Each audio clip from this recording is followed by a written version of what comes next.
शक्तीपीठ महामार्ग होऊ नये म्हणून गेली 2 वर्ष 13 जिल्ह्यातले शेतकरी सातत्यानं संघर्ष करत आहेत. एकतर गरज नसलेला हा महामार्ग आहे, व्यावहारिक दृष्ट्या तोट्याचा असणारा हा महामार्ग आहे. या महामार्गाला समांतर दुसरा राष्ट्रीय महामार्ग आहे. तरी सुद्धा केवळ या महामार्गाच्या बांधणीतून 50-60 हजार कोटी रुपये पैसे काढता यावेत या उद्देशानंच सरकार जबरदस्तीनं शेतकऱ्यांचा विरोध असताना हा महामार्ग रेटू पाहतंय.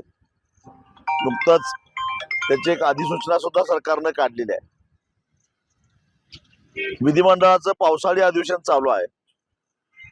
या अधिवेशनामध्ये विधानसभेत किंवा विधान परिषदेमध्ये याच्यावर चर्चा सुद्धा होऊन द्यायची नाही. कोणा आमदारानं तसा प्रयत्न केला तर तो प्रयत्न हाणून पाडायचा. यासाठी सरकार सातत्यानं प्रयत्न करते आणि चर्चा होऊन देत नाही. लोकशाहीनं दिलेला आमचा अधिकार तो सुद्धा काढून घ्यायला लागलाय आहे. अशा परिस्थितीमध्ये आषाढी एकादशीला मुख्यमंत्री पांडुरंगाची पूजा करायला पंढरपूरला येत आहेत. त्यांना सद्बुद्धी द्या.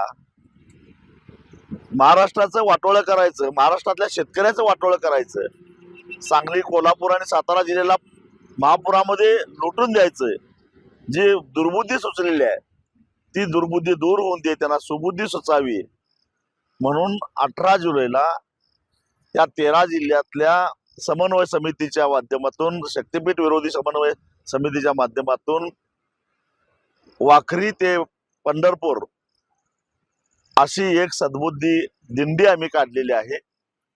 आणि 18 तारखेला सकाळी 11 वाजता या ठिकाणी वाखरीला जमून ही दिंडी पंढरपूरच्या दिशेला जाणार आहे. अगदी वर्ध्यापासून ते सिंधुदुर्ग पर्यंत या 13 जिल्ह्यातले सगळे शेतकरी बाधित या दिंडीमध्ये सहभागी होणार आहेत. या दिंडीच्या माध्यमातून पांडुरंगाला आम्ही साकडं घालणार आहोत. गेल्या वर्षी आषाढी एकादशीला आम्ही साकडं घातलं. काही प्रमाणामध्ये सरकारला माघार घ्यावी लागली.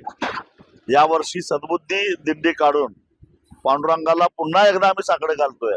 आणि जेव्हा जेव्हा आम्ही पांडुरंगाला साकडं घालतो तेव्हा तेव्हा आम्ही यशस्वीच होतो.